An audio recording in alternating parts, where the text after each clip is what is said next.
ನನ್ನ ಕತೆ ನಿಮ್ಮ ಭಾವ ಚಾನಲ್ಗೆ ಸ್ವಾಗತ. ಈ ಹೃದಯ ಗೀತೆ ನಿನಗಾಗಿ ಸಂಚಿಕೆ 118. ಶಕ್ತಿ ಗೀಚಿದ ಆ ಗುರುತುಗಳ ಫೋಟೋ ಅವನ ಫೋನ್ನಲ್ಲಿತ್ತು.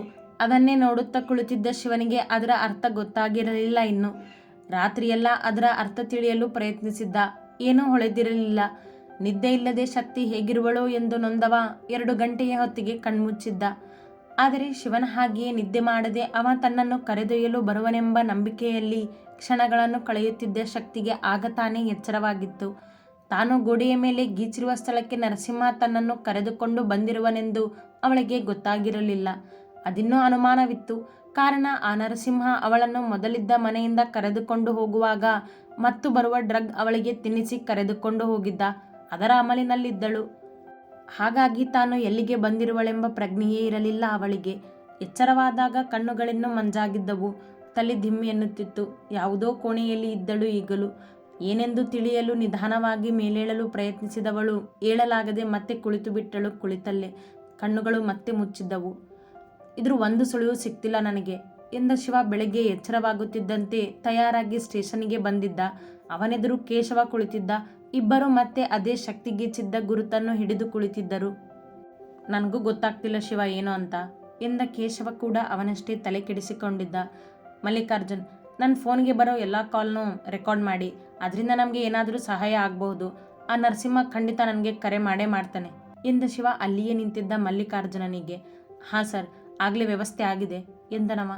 ಶಿವ ಎಂಬ ಧ್ವನಿ ಬಂದತ್ತ ನಿಂತಿದ್ದ ಎಲ್ಲರೂ ತಿರುಗಿದರು. ಕ್ಷೀರ ಬಂದು ನಿಂತಿದ್ದಳು ಅವರ ಮುಂದೆ. ಯಾವಾಗ ಬಂದೆ ಕ್ಷೀರ ಕೇಳಿದ ಶಿವ. ಅರ್ಧ ಗಂಟೆ ಆಯಿತು ಬಂದು. ಎಲ್ಲರೂ ಮನೆಯಲ್ಲಿದ್ದಾರೆ. ಏನಾದರೂ ಅಪ್ಡೇಟ್ಸ್ ಕೇಳಿದಳು ಶಕ್ತಿಯ ಬಗ್ಗೆ ಕುಳಿತಿದ್ದ ಇಬ್ಬರ ಮುಖ ನೋಡುತ್ತಾ. ಕೇಶವ ಏನೂ ಇಲ್ಲವೆಂಬಂತೆ ಅತ್ತಿತ್ತ ತಲೆ ಆಡಿಸಿದ. ಶಿವ ಸುಮ್ಮನೆ ನಿಂತ. ಅವನ ಮೌನ ನೋಡಿ ಅವನನ್ನು ಮಾತನಾಡಿಸುವಂತೆ ಕೇಶವ ಕ್ಷೀರಾಳಿಗೆ ಸನ್ನೆ ಮಾಡಿದಾಗ ಶಿವನ ಮುಂದೆ ಬಂದು ಅವನ ಭುಜದ ಮೇಲೆ ಕೈ ಇಟ್ಟಳು ಕ್ಷೀರ. ಅವಳನ್ನು ನೋಡಿದ ಶಿವ ತಕ್ಷಣ ತಬ್ಬಿದ ಅವಳನ್ನು ಭಾವುಕವಾಗಿ. ಅವನ ನೋವು ಅವಳಿಗೆ ಅರ್ಥವಾಗಿತ್ತು. ಅವನ ಬೆನ್ನು ಸವರುತ್ತಾ, ಶಕ್ತಿ ಬೇಗ ಸಿಗ್ತಾಳೆ ಶಿವ ನಮಗೆ, ಡೋಂಟ್ ವರಿ ಎಂದಳು. 3 ದಿನ ಆಯಿತು ಶಕ್ತಿ ಜೊತೆ ಮಾತಾಡಿ. ಅವಳು ನನಗೆ ಸಿಕ್ಕಿದಾಗಿನಿಂದ ಯಾವತ್ತೂ ಇಷ್ಟು ದೂರ ಇದ್ದವನಲ್ಲ ನಾನು. ಅವಳನ್ನು ನೋಡದೆ ನನಗೆ ಸಮಾಧಾನ ಇಲ್ಲ ಕ್ಷೀರ. ಅವಳನ್ನು ತಬ್ಬಿ ಎಂದ ಶಿವನ ಕಣ್ಣುಗಳು ತುಂಬಿದ್ದವು. ತನ್ನಿಂದ ಅವನನ್ನು ಸರಿಸಿ ಅವನ ಕಣ್ಣೊರೆಸಿದ ಕ್ಷೀರ. ಶಿವನಿಗೆ ಶಕ್ತಿ ಖಂಡಿತ ಸಿಗ್ತಾಳೆ. ನೀನೇ ಇಷ್ಟೊಂದು ಧೈರ್ಯ ಕಳ್ಕೊಂಡ್ರೆ ಅಲ್ಲಿ ನೀನು ಬರ್ತೀಯ ಅಂತ ನಂಬಿ ಕುತ್ಕೊಂಡಿರೋ ಶಕ್ತಿಗೆ ಮೋಸ ಮಾಡಿದಾಗ ಆಗೋದಿಲ್ವಾ ಶಿವ? ಬಿ ಸ್ಟ್ರಾಂಗ್ ಎಂದಳು ಅವನಿಗೆ ಧೈರ್ಯ ತುಂಬಿ. ಅಷ್ಟರಲ್ಲಿ ಒಳಬಂದ ಕಾನ್ಸ್ಟೇಬಲ್ ಒಬ್ಬ, ಸರ್ ಮಿನಿಸ್ಟರ್ ಬಂದರು ಎಂದ. ಅದರ ಜೊತೆಗೆ ಹೊರಗೆ ಕೂಗಾಡುತ್ತಿದ್ದ ನ್ಯೂಸ್ ರಿಪೋರ್ಟರ್ಗಳ ಗದ್ದಲ ಕೂಡ ಕಿವಿಗೆ ಬಿದ್ದಿತು. ಅದೇ ಕ್ಷಣ ಮಿನಿಸ್ಟರ್ ಒಳಬಂದಾಗ ತನ್ನ ಕಣ್ಣೊರೆಸಿದ ಶಿವ. ಮೂವರು ಮಿನಿಸ್ಟರ್ಗೆ ಸೆಲ್ಯೂಟ್ ಮಾಡಿ ನಿಂತರು. ಎನಿ ಅಪ್ಡೇಟ್ಸ್ ಶಿವ ಎಂದು ಕೇಳಿದ್ದರು ಮಿನಿಸ್ಟರ್ ಶಿವನನ್ನು ನೋಡಿ. ಇಲ್ಲ ಸರ್, ಅದನ್ನೇ ಹುಡುಕ್ತಿದ್ದೀವಿ ಎಂದವ ಭಾವುಕನಾಗಿದ್ದರೂ ಪರಿಸ್ಥಿತಿ ಎದುರಿಸಲೇಬೇಕಿತ್ತು. ನಿಮಗೆ ನಮ್ಮ ಡಿಪಾರ್ಟ್ಮೆಂಟಿಂದ ಎಲ್ಲ ಸಹಾಯ ಇದೆ ಶಿವ, ಡೋಂಟ್ ವರಿ ಎಂದವರು ಮತ್ತಷ್ಟು ಮಾಹಿತಿ ಪಡೆದು ಹೋದರು. ಈ ಮೂವರು ಮತ್ತೆ ಕೆಲಸದಲ್ಲಿ ನಿರತರಾದರು. ಇದೇ ನೋಡು ಶಕ್ತಿ ಗೋಡೆ ಮೇಲೆ ಗೀಚಿದ್ದು ಎಂದ ಕೇಶವ ತನ್ನ ಫೋನಿನಲ್ಲಿದ್ದ ಫೋಟೋವನ್ನು ಕ್ಷೀರಾಳ ಮುಂದಿಟ್ಟ. ಸಪ್ಲೈಯರ್ ಅಂತ ಮೊದಲಿದೆ, ಕೊನೆಯಲ್ಲಿ ನೀರು ಅಂತ ಇದೆ. ಅಂದರೆ ಸ್ಟಾರ್ಟ್ ಆಗೋದು ಸಪ್ಲೈಯರ್ ಅನ್ನೋದ್ರಿಂದ, ಎಂಡ್ ಆಗೋದು ನೀರು ಇದ್ದಲ್ಲಿ. ಅದೇ ಫೋಟೋ ನೋಡುತ್ತಾ ಎಂದವಳು ತನ್ನ ಅನುಮಾನ ಹೇಳುತ್ತಿದ್ದಳು. ಶಿವ, ಶಕ್ತಿ ಬರೆದಿರೋ ಈ ದಾರಿ ಎಂಡ್ ಆಗಿರೋದು ನೀರು ಇದ್ದಲ್ಲಿ. ಅಂದರೆ ಅವಳನ್ನ ನೀರಿರೋ ಜಾಗಕ್ಕೆ ಕರ್ಕೊಂಡು ಹೋಗಿದ್ದಾರೇನೋ ಎಂದಳು ಅದನ್ನೇ ಯೋಚಿಸುತ್ತಾ ನಿಂತಿದ್ದ ಶಿವನತ್ತ ನೋಡಿ. ಅದು ನಮಗೂ ಗೊತ್ತಾಗಿದೆ ಕ್ಷೀರ. ಆದರೆ ಈ ಸಪ್ಲೈಯರ್ ಅಂತ ಬರೆದಿದ್ದು ಆ ದಾರಿಗೆ ಗೊತ್ತಾಗ್ತಿಲ್ಲ. ನೀರಿದ್ದಲ್ಲಿ ಕರ್ಕೊಂಡು ಹೋಗಿದ್ದಾರೆ ಅಂದರೆ ಅದು ಎಲ್ಲಿ ಅಂತಲೂ ಗೊತ್ತಾಗಬೇಕಲ್ವಾ? ನಿನ್ನೆ ಅವಳನ್ನ ಕೂಡಿ ಹಾಕಿದ ಮನೆ ಸುತ್ತಮುತ್ತ ಎಲ್ಲೂ ನೀರಿಲ್ಲ. ಅವಳು ಬರೆದಿರೋ ದಾರಿ ಥರನೇ ಆ ಮನೆಯಿಂದ ಬಂದರೂ ನಮ್ಗೆ ಉಪಯೋಗ ಆಗಿಲ್ಲ. ಅಂದಮೇಲೆ ಆ ಮನೆಯಿಂದ ಆ ದಾರಿ ಹೋಗೋದಿಲ್ಲ. ಸೊ ಏನೂ ಅರ್ಥ ಆಗ್ತಿಲ್ಲ ಎಂದವನಿಗೆ ಅವಳ ತಲೆಗೆ ಬಂದ ಯೋಚನೆ ಅವನಿಗೆ ಬರದೇ ಇರುವುದೇನು? ಮತ್ತೆ ಮಾತನಾಡದೆ ಯೋಚಿಸುತ್ತಾ ಕುಳಿತಳು ಕ್ಷೀರ. ಆಗ ರಿಂಗಾಯಿತು ಶಿವನ ಫೋನ್. ಸದ್ದಿಗೆ ಪರದೆ ನೋಡಿದವ ತಕ್ಷಣ ಫೋನ್ ಹಿಡಿದು, ಇದು ಅವನ ಕಾಲ್ ಅನಿಸುತ್ತೆ ಕೇಶು, ನಂಬರ್ ಇದೆ ಎಂದ ಕೇಶವನತ್ತ ನೋಡಿ ತನ್ನ ಫೋನ್ ನೋಡುತ್ತಾ.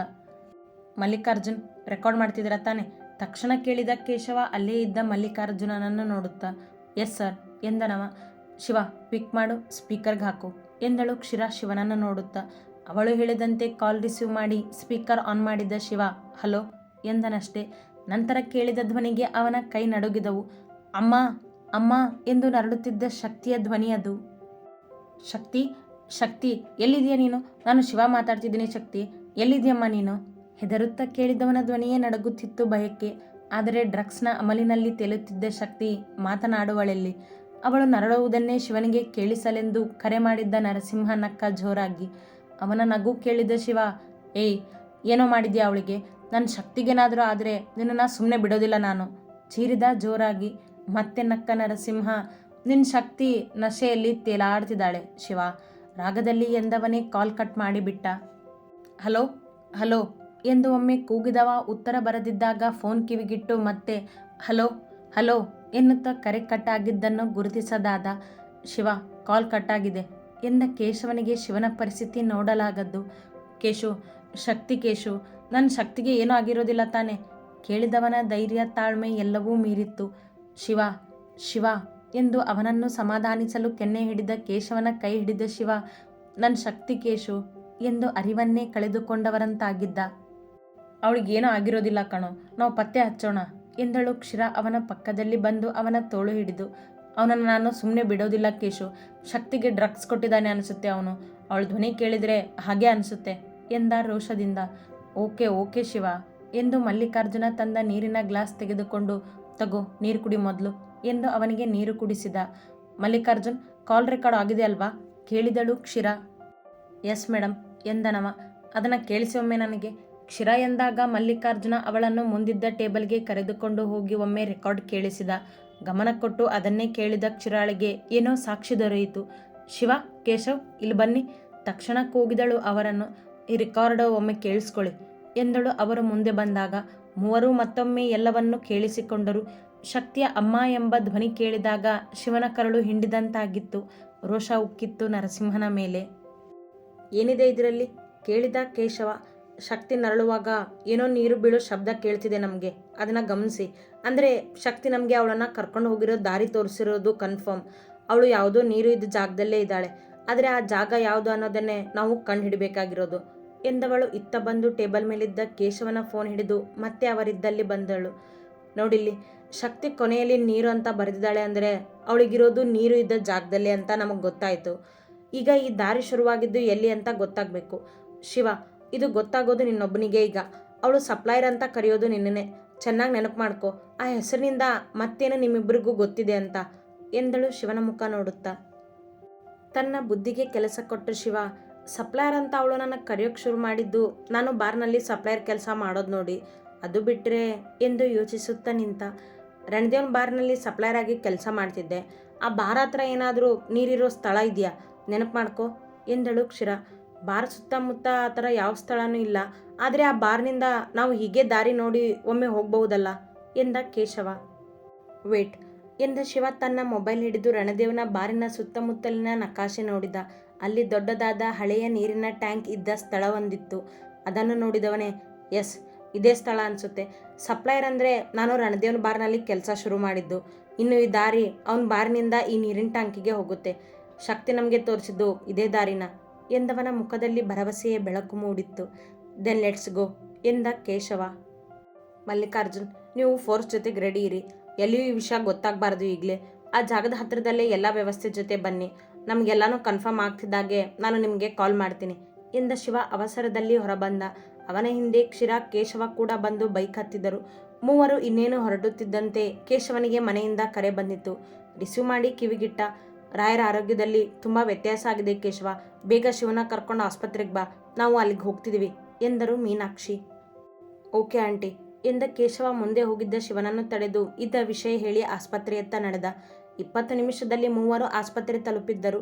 ರಾಯರ ಆರೋಗ್ಯದ ಬಗ್ಗೆ ಮೊದಲೇ ಭಯಗೊಂಡಿದ್ದ ಶಿವನಿಗೆ ಈಗ ಇನ್ನೂ ಭಯವಾಗಿತ್ತು ಅವರ ಆರೋಗ್ಯ ಹದಗೆಟ್ಟಿದ್ದರಿಂದ. ಶಕ್ತಿ ಎಷ್ಟು ಮುಖ್ಯವೋ ಅಷ್ಟೇ ರಾಯರು ಮುಖ್ಯ ಅವನಿಗೆ. ಈಗ ಅವನ ಪರಿಸ್ಥಿತಿ ತೀರಾ ಕಷ್ಟದ್ದು. ಆಸ್ಪತ್ರೆಯ ಒಳ ಬಂದವನೇ ಅಲ್ಲಿಯೇ ನಿಂತಿದ್ದ ತನ್ನ ಅತ್ತೆ ಸುಮತಿಯನ್ನು ನೋಡಿ, ಅತ್ತೆ, ಸರ್ ಎಲ್ಲಿ ಎಂದು ಕೇಳಿದ. ಡಾಕ್ಟರ್ ನೋಡ್ತಿದ್ದಾರೆ ಒಳಗೆ ಎಂದರು ಸುಮತಿ. ಏನೋ ಶಿವ ಇದೆಲ್ಲ ಅಳುತ್ತಾ ಕೇಳಿದರು ಮೀನಾಕ್ಷಿ ಅವನೆದುರು ಬಂದು. ಉತ್ತರಿಸುವ ಧೈರ್ಯವಿಲ್ಲ ಅವನಿಗೆ. ಆಂಟಿ, ಏನೂ ಆಗೋದಿಲ್ಲ, ಯೋಚನೆ ಮಾಡಿಬಿಡಿ ಎಂದ ಕೇಶವ. ಶಿವನಿಲ್ಲದೆ ರಾಯರಿದ್ದ ಕೋಣೆಯ ಒಳ ನಡೆದ. ಡಾಕ್ಟರ್ ಅವನನ್ನು ಪರೀಕ್ಷಿಸುತ್ತಿದ್ದರು. ಅವನ ಹಿಂದೆ ಕೇಶವ ಕೂಡ ಬಂದು ನಿಂತ. ಡಾಕ್ಟರ್, ಸರ್ ಹೇಗಿದ್ದಾರೆ ಕೇಳಿದ. ತನ್ನನ್ನು ನೋಡಿದ ಡಾಕ್ಟರ್ ನೋಡುತ್ತಾ, ತುಂಬ ಟೆನ್ಷನ್ ಮಾಡ್ಕೊಂಡಿದ್ದಾರೆ ಶಿವ, ಆಗಿರೋ ಘಟನೆ ಅವ್ರಿಗೆ ತುಂಬ ಸ್ಟ್ರೆಸ್ ಕೊಟ್ಟಿದೆ ಎಂದ. ಡಾಕ್ಟರ್ಗೂ ಏನಾಗಿದೆ ಎಂದು ಗೊತ್ತೇ ಇತ್ತು. ಅವ್ರ ಜೀವಕ್ಕೇನೂ ತೊಂದರೆ ಇಲ್ಲ ತಾನೆ ಕೇಳಿದ ಭಯದಲ್ಲೇ. ಸದ್ಯಕ್ಕೇನಿಲ್ಲ, ಆದರೆ ಹೇಳೋಕ್ಕಾಗೋದಿಲ್ಲ Shiva, because he is heart patient. ಈಗ ನಿದ್ದೆ ಮಾಡ್ತಿದ್ದಾರೆ, ಸೊ ಮಾಡಲಿ ಎಂದವರು ಹೊರ ನಡೆದರು. ಮಲಗಿದ್ದ ರಾಯರತ್ತ ಬಂದವ ಅವರ ಕೈ ಮೇಲೆ ಕೈ ಇಟ್ಟು ಕುಳಿತ ಅವರ ಪಕ್ಕದಲ್ಲಿ ಅವರನ್ನೇ ದಿಟ್ಟಿಸಿ ನೋಡುತ್ತಾ, ಶಕ್ತಿಗೆ ನೀನೇ ತಕ್ನಾದ ಗಂಡು ಶಿವ ಎಂದು ಅವರೇ ಎಂದಿದ್ದ ಮಾತು ನೆನಪಾಯಿತು. ಶಕ್ತಿ ಎಂದರೆ ಜೀವವಲ್ಲವೇ ಅವರಿಗೆ. ತಕ್ಷಣ ಮೇಲೆದ್ದವ, ಕೇಶು ನಡಿ ಹೊರಡೋಣ ಎಂದ ಯುದ್ಧಕ್ಕೆ ಹೋಗುವವರಂತೆ ಸಿದ್ಧವಾಗಿ. ರಾಯರ ಮಗಳನ್ನು ಅವ ಕರೆತರಲೇಬೇಕಲ್ಲ. ಎಲ್ಲಿಗೆ? ಶಕ್ತಿನ ಇವತ್ತು ನಾನು ಹುಡುಕಿ ತರಲೇಬೇಕು ಕೇಶು, ಅವಳು ಬರೆದಿದ್ರೆ ಎಂದವ ತಿರುಗಿ ಮಲಗಿದ್ದ ರಾಯರ ಮುಖ ನೋಡಿದ. ಏನಾಗೋದಿಲ್ಲ ಶಿವ, ಬಾ ಹೋಗೋಣ ಎಂದ ಕೇಶವ ಅವನ ಜೊತೆ ಹೊರಬಂದ. ಕ್ಷೀರ, ನೀನು ಆಸ್ಪತ್ರೆಯಲ್ಲೇ ಇರು, ನಾನು ಕೇಶು ಹೋಗ್ತಿದ್ದೀವಿ ಎಂದ ಶಿವ ಕ್ಷೀರಾಳ ಮುಂದೆ ಬಂದು. ನಾನು ಬರ್ತೀನಿ ಶಿವ. ಬೇಡ ಕ್ಷೀರ ಎಂದು ಅವ ಮುಂದೆ ಮಾತನಾಡುವ ಮೊದಲೇ, ನೋ ಶಿವ, ನೀನು ಏನೇ ಹೇಳಿದರೂ ನಾನು ಕೇಳೋದಿಲ್ಲ. ಅಲ್ಲಿ ಶಕ್ತಿ ಕೂಡ ಪ್ರಜ್ಞೆ ಇಲ್ದಿರೋ ಸ್ಥಿತಿಯಲ್ಲಿದ್ದಾಳೆ, ಸೊ ನಾನು ನಿಮ್ಮ ಜೊತೆ ಬರ್ತೀನಿ ಎಂದವಳ ಹಠಕ್ಕೆ ಅವರಿಬ್ಬರೂ ಸೋಲಲೇಬೇಕಾಯಿತು. ಕ್ಷೀರ ಕೇಶವನ ಜೊತೆ ಬೈಕಿನಲ್ಲಿ, ಶಿವ ತನ್ನ ಬೈಕಿನಲ್ಲಿ. ಹೀಗೆ ಎರಡು ಬೈಕಿನಲ್ಲಿ ಬಂದವರು ತಮ್ಮನ್ನು ಯಾರಾದರೂ ಹಿಂಬಾಲಿಸುತ್ತಿರುವರೋ ಇಲ್ಲವೋ ಎಂದು ಪರೀಕ್ಷಿಸುತ್ತಲೇ ರಣದೇವನ ಬಾರಿನ ಮುಂದೆ ಬಂದು ಅಲ್ಲಿಂದ ಶಕ್ತಿ ಹಾಕಿದ್ದ ದಾರಿಯ ಗುರುತಿನಲ್ಲೇ ಮುಂದೆ ನಡೆದರು. ಅವಳು ಹಾಕಿದ್ದ ದಾರಿ ಸರಿಯಾಗಿದೆ. ಇನ್ನೇನು ಆ ನೀರಿದ್ದ ಜಾಗ ಹತ್ತಿರದಲ್ಲಿದೆ ಎನ್ನಿಸಿದಾಗ ಬೈಕನ್ನು ಅಲ್ಲಿಯೇ ರೋಡಿನ ಬದಿ ನಿಲ್ಲಿಸಿ ಸುತ್ತಲೂ ನೋಡುತ್ತಾ ನಿಧಾನವಾಗಿ ಹೆಜ್ಜೆ ಇಡುತ್ತಾ ನಡೆದರು ಮುಂದೆ. ಮಲ್ಲಿಕಾರ್ಜುನನಿಗೆ ಪೊಲೀಸರ ಜೊತೆ ತಯಾರಿರುವಂತೆ ಎಲ್ಲ ಸಿದ್ಧತೆ ಮಾಡಿ ಆಗಿತ್ತು ಆಗಲೇ. ಶಕ್ತಿ ಹಾಕಿದ್ದ ದಾರಿಯ ಗುರುತುಗಳು ಸರಿಯಾಗಿತ್ತು. ಅವರು ಬಂದಿದ್ದು ಹಾಳು ಬಿದ್ದಿದ್ದ ದೊಡ್ಡದಾದ ನೀರಿನ ಶುದ್ಧೀಕರಣ ಘಟಕಕ್ಕೆ. ಈಗ ಅಲ್ಲಿ ಯಾವ ಕೆಲಸಗಳು ನಡೆಯುತ್ತಿರಲಿಲ್ಲ, ಆದರೆ ನೀರು ಮಾತ್ರ ಸದಾ ತುಂಬಿದ್ದೇ ಇರುತ್ತಿತ್ತು. ಅದೇ ನೀರಿನ ಸಪ್ಪಳ ಕಿವಿಗೆ ಬಿದ್ದಾಗ ಮೂವರಿಗೂ ಫೋನಿನಲ್ಲಿ ಕೇಳಿದ್ದ ಸಪ್ಪಳ ಇದೆ ಎಂದು ಗೊತ್ತಾಗಿತ್ತು. ಆ ಘಟಕದ ಮುಂದಿನ ಗೇಟಿನಿಂದ ಹೋಗದೆ ದೂರದಲ್ಲೇ ಗಿಡಗಳ ಪೊದೆಯಲ್ಲಿ ಅಡಗಿ ನಿಧಾನವಾಗಿ ಹಿಂದೆ ನಡೆದರು ಸುತ್ತಲೂ ನೋಡುತ್ತಾ. ಶಿವ ಮುಂದೆ ಹೋದರೆ ಅವನ ಹಿಂದೆ ಕೇಶವ, ನಂತರ ಕ್ಷೀರ ಹೆಜ್ಜೆ ಇಡುತ್ತಿದ್ದರು. ಮೂವರು ಹಿಂದಿನ ಗೇಟ್ ತಲುಪಿದಾಗ ಶಿವ ಸಪ್ಪಳವಿಲ್ಲದೆ ಮುಂದೆ ಬಂದು ಸುತ್ತಲೂ ನೋಡಿದ. ಯಾರೂ ಅವನ ಕಣ್ಣಿಗೆ ಬೀಳಲಿಲ್ಲ. ಆಗ ಮುಂದೆ ಬರುವಂತೆ ಹಿಂದೆ ಇದ್ದ ಅವರಿಬ್ಬರಿಗೂ ಸನ್ನೆ ಮಾಡಿದ. ಕೇಶವ ಕ್ಷೀರ ಇಬ್ಬರೂ ಅವನ ಹಿಂದೆ ಬಂದರು. ಅಲ್ಲಲ್ಲಿ ನೀರಿನಿಂದ ಕೆಸರಾಗಿತ್ತು ಜಾಗ. ಎಲ್ಲ ದಾಟಿ ಅಲ್ಲಿಯೇ ಇದ್ದ ಸಂದಿಯಲ್ಲಿ ಮೂವರು ಒಳಬಂದರು. ಶಿವ ಮೊದಲು ಮುಂದೆ ಬಂದು ಅತ್ತಿತ್ತ ಯಾರಾದರೂ ಇರುವರೇನೋ ಎಂದು ನೋಡಿ ಆ ಘಟಕದ ಒಳಗೆ ಹೆಜ್ಜೆ ಇಟ್ಟ. ಅವನ ಹಿಂದೆ ಇವರಿಬ್ಬರೂ ಬಂದರು. ಮೂವರು ಗೋಡೆಯ ಆಸರೆಯಿಂದ ಅಲ್ಲಿದ್ದ ದೊಡ್ಡದಾದ ವಸ್ತುಗಳ ಹಿಂದೆ ಅಡಗಿ ಮುಂದೆ ಬಂದಾಗ ಕಂಡರು ಅಲ್ಲಿಯೇ ಸುತ್ತುವರೆದಿದ್ದ ಜನರನ್ನು. ದೊಡ್ಡದಾದ ಜಾಗ ಅದು. ಒಳಗಡೆ ಕೂಡ ಅಲ್ಲಲ್ಲಿ ನೀರು ನಿಂತಿತ್ತು. ಸುತ್ತಲೂ ಗಮನ ಇಡಲೆಂದು ಒಂದಿಬ್ಬರು ದಾರಿ ಕಾಯುತ್ತಿದ್ದರು ಅಲ್ಲಲ್ಲಿ ನಿಂತುಕೊಂಡು. ಜೊತೆಗೆ ಮಾತನಾಡುವ ಸದ್ದು ಕೇಳಿತು. ಸದ್ದು ಬಂದತ್ತ ತಲೆ ಎತ್ತಿ ಮೇಲೆ ನೋಡಿದವರು ಅಲ್ಲಿಯೂ ಒಂದಿಬ್ಬರು ಕಾಣುತ್ತಿದ್ದಂತೆ ತಕ್ಷಣ ಕೆಳಗೆ ಕುಳಿತರು, ಯಾರ ಕಣ್ಣಿಗೂ ಬೀಳಬಾರದೆಂದು. ಶಿವ, ನಾನು ಆ ಕಡೆ ಹೋಗಿ ಅವ್ರ ಗಮನ ತಪ್ಪಿಸ್ತೀನಿ, ನೀನು ಈ ಕಡೆಯಿಂದ ಮೇಲೆ ಹೋಗು. ಕ್ಷೀರ, ನೀನು ಸದ್ಯಕ್ಕಿಲ್ಲೇ ಇರು ಪಿಸುಮಾತಲ್ಲಿ ಎಂದ ಕೇಶವ. ಅವನ ಮಾತಿಗೆ ಒಪ್ಪಿದ ಶಿವ ಸರಿ ಎಂದ. ಕೇಶವ ಮತ್ತೆ ಹಿಂದೆ ಬಂದು ಎದುರಿಗಿದ್ದ ಗೋಡೆಯತ್ತ ಹೋಗಿ ಅಲ್ಲಲ್ಲಿ ನಿಂತಿದ್ದವರ ಗಮನ ಸೆಳೆಯಲು ಯೋಚಿಸುತ್ತಿದ್ದರಷ್ಟೇ. ಅಷ್ಟರಲ್ಲಿ ಅವನ ಮುಂದೆಯೇ ಒಬ್ಬ ಬಂದ ಅತ್ತಿತ್ತ ನೋಡುತ್ತಾ. ಅವ ತನ್ನನ್ನು ನೋಡುತ್ತಿದ್ದಂತೆ ತಕ್ಷಣ ಅವನ ಕೊರಳಿಗೆ ಕೈ ಹಾಕಿ ಬಾಯಿ ಮುಚ್ಚಿದ ಕೇಶವ ಅವನ ಕುತ್ತಿಗೆ ಬಿಗಿ ಹಿಡಿದು ತಿರುಗಿಬಿಟ್ಟ. ಅವ ಅಲ್ಲಿಯೇ ಉಸಿರು ನಿಲ್ಲಿಸಿ ಕೆಳಗೆ ಬಿದ್ದ. ಇತ್ತ ಶಿವ ನಿಧಾನವಾಗಿ ಮೇಲೆ ಹೋಗಲು ದಾರಿ ಹುಡುಕುತ್ತಾ ಸಪ್ಪಳವಿಲ್ಲದೆ ನಡೆದ. ಮೆಟ್ಟಿಲು ಕಣ್ಣಿಗೆ ಬಿದ್ದಾಗ ಕೈಯಲ್ಲಿ ಗನ್ ಹಿಡಿದು ಮೆಟ್ಟಿಲು ಹತ್ತಿದ. ಅಷ್ಟರಲ್ಲಿ ಕೇಶವನನ್ನು ನೋಡಿದ ಮತ್ತೊಬ್ಬ ಏಯ್ ಎಂದು ಚೀರಿದ್ದ. ಅಲ್ಲಿದ್ದ ಎಲ್ಲರಿಗೂ ಏನೋ ಅನಾಹುತ ಆಗಿದೆ ಎಂಬ ಸುಳಿವು ಸಿಕ್ಕಿಬಿಟ್ಟಿತು.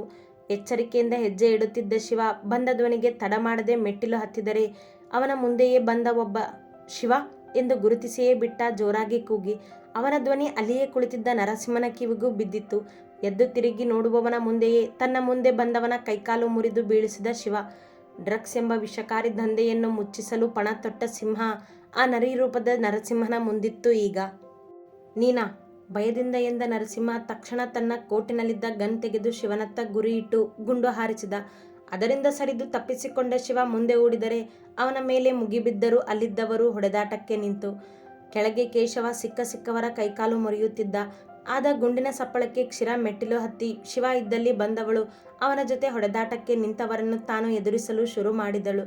ಶಿವ ಅಡ್ಡ ಬಂದವರ ಹೊಟ್ಟೆಗೆ ಹೊಡೆದು ಅವರ ಕೈಕಾಲು ಮುರಿದು ಕೆಳಗೆ ಬೀಳಿಸುತ್ತಿದ್ದ ಒಬ್ಬೊಬ್ಬರನ್ನೇ. ಕ್ಷೀರ ಕೂಡ ತನಗೆ ಅಡ್ಡ ಬಂದವರ ಹೊಟ್ಟೆಗೆ ಗುದ್ದುತ್ತಿದ್ದಳು.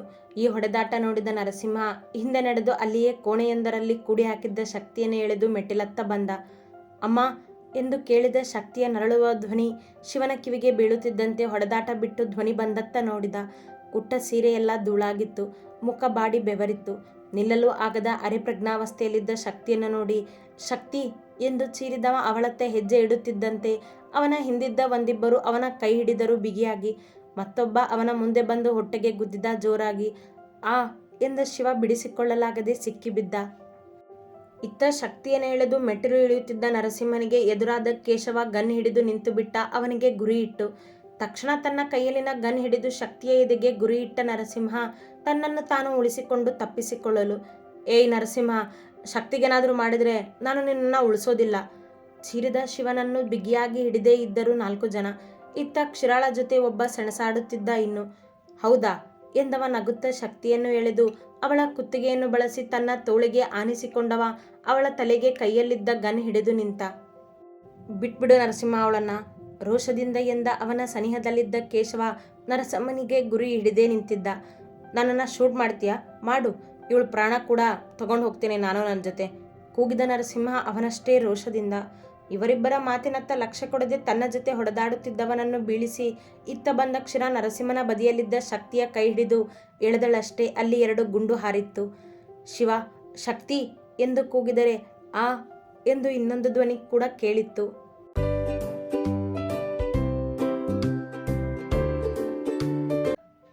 ಅತಿ ಹೆಚ್ಚಿನ ಕಥೆಗಳಿಗಾಗಿ ಹಿಂಬಾಲಿಸಿ ಪ್ರತಿಲಿಪಿ ಆ್ಯಪ್ನಲ್ಲಿ ಪ್ರತಿಮಾ SH ಅವರನ್ನು.